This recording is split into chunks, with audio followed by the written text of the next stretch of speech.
Well, ain't that a damn shame? Ain't that a damn shame?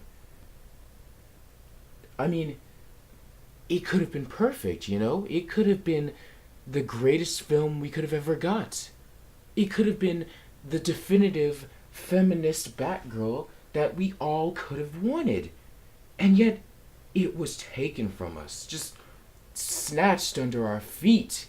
How could we not have been able to see such a glorious film? Oh, I'm tearing up. I'm crying, man. I'm crying. I'm just so. Okay, I'm sorry. I'm sorry. I'm messing with you guys. But, wow. So Joss Whedon quits Batgirl. You know, I would have thought he'd be fired from Batgirl due to how Justice League was. I thought he would have gotten the same treatment that Zack Snyder got with, Justice League and being fired. But damn, this is almost a little bit better. So, for those who don't know what's going on, Joss Whedon has officially quit the Batgirl film. He has decided that he is not going to do the Batgirl film. He's just hung it up and said, you know what? I can't do it.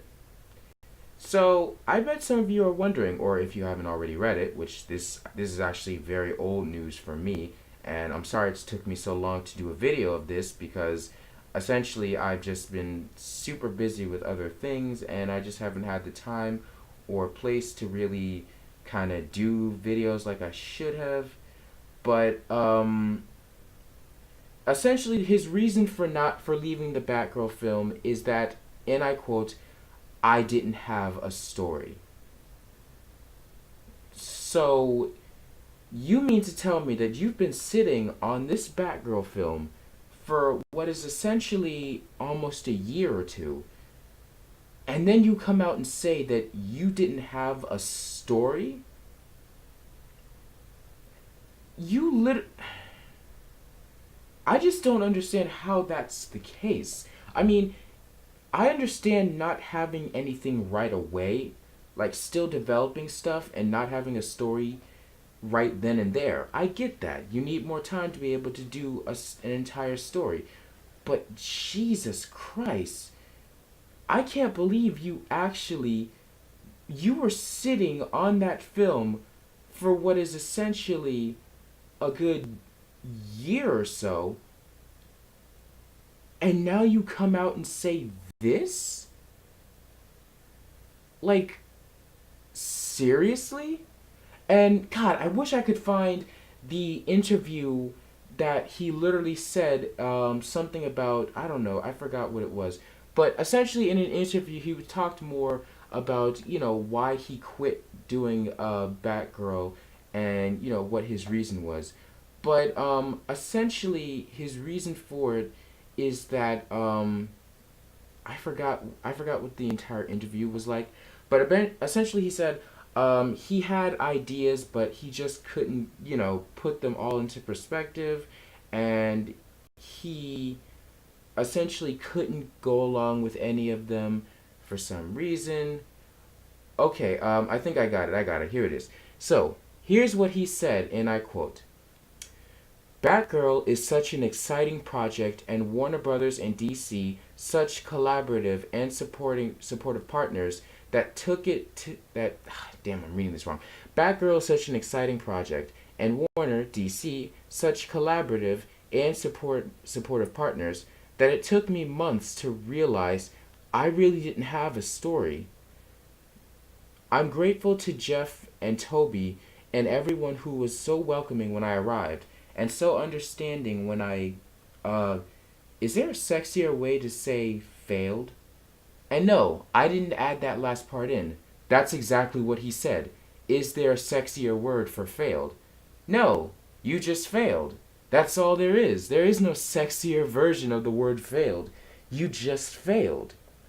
So, yeah, Joss Whedon was kicked off the curve, and essentially everyone is happy about it, including myself, because I already knew Joss Whedon was not the perfect choice to do a Batgirl film.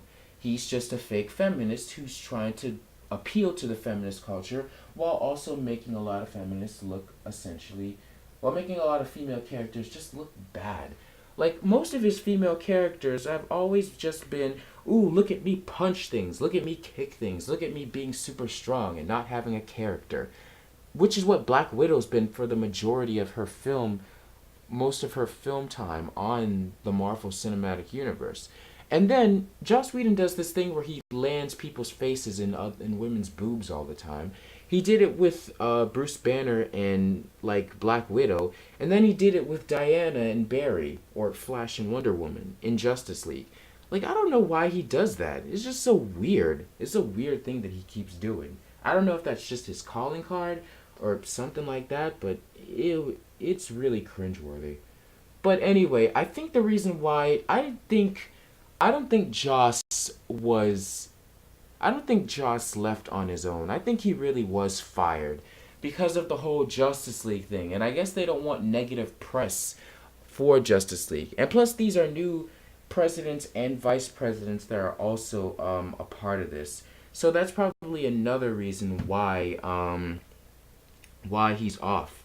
Cuz Walter Yamada and I think someone else, this lady for the vice president, um, I forgot what their name is. Anyway, but yeah, I think it's because Walter Hamada just decided, to essentially just have him kicked off because of basically what he did with Justice League.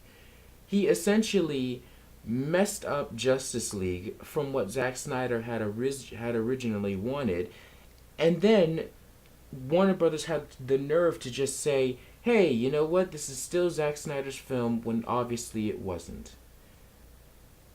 And then, so I guess they didn't want that negative press, but they also didn't want Joss Whedon's dirty, grubby hands all over this. So they just essentially wanted to um, they essentially wanted to rub that slate clean and start anew, which is actually a pretty good idea to me. Well, obviously to me because finally that dude is gone. Oh yeah, here it is. Chantel Nong. Chantel Nong is the vice president. So I think those two just wanted Joss Whedon out so that they can clear the air from what Justice League had created. So, and now they're looking to get a female director to do Batgirl, which is something that I've wanted for a very long time for this Batgirl film because I feel it's more necessary. If you're going to write a female protagonist, you'll need a female director who knows how to write female characters. It makes as much sense as having a black person write for a black film or comic book or movie. It just makes sense because they know the culture. They know how to appeal to the culture, and therefore they'll be able to have a stronger grasp of what they're talking about. So now that Joss Whedon's gone and they're looking for a new female director, I'm almost curious as to see where Batgirl would go now, because I remember that before they said that the Batgirl that they were going for is the Batgirl from the Burnside series. Not the Burnside series, but I forgot which series it was, but it was essentially I think New 52. I want them to do Burnside because I really like that outfit, and you know what? I actually do want them to do Burnside Batgirl. For those who don't know what Burnside Batgirl is essentially a Batgirl where she's her own kind of vigilante in her own small part of town, where she goes to college, but she's also a sort of vigilante at night. So that's the Batgirl that I really would have wanted to see more of because I also like her outfit. The purple suit, the purple leather suit with the yellow Batgirl symbol on her chest. See, that's the Batgirl that I would have wanted to see in film because I really like that outfit. It's a really postmodern sort of style, and I don't know, I just would have preferred to see that kind of outfit instead. But yeah, I would have loved to see that Batgirl. But I think that Batgirl would have probably worked if they were like younger. if they were a younger sort of Batgirl, but this is more an older one. So I don't think Burnside would work well. Maybe it would. Maybe they could do the outfit and all that. But I hope they do keep the outfit from Burnside, because that's probably my favorite Batgirl suit. Anyway, so yeah, now the sky's the limit as to what they're going to do next with this Batgirl movie. Who knows whether or not they'll follow the whole path that they were going with Joss Whedon, in that essentially the original plot for this Batgirl film was that they wanted to have um, Barbara sort of come out of her paraplegic state and have her sort of heal and then become Batgirl. Which I wasn't a big fan of, because that pretty much takes away the representation of her being, wheelchair bound, and being, representation to a lot of others who are wheelchair bound. Because I feel like that was the whole point of Oracle, to be an inspiration, to show you that, there is no limit to the good that you can do.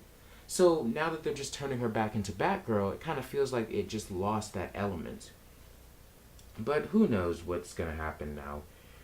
I'm just hoping that we see Batgirl come onto the screen. Maybe not as mod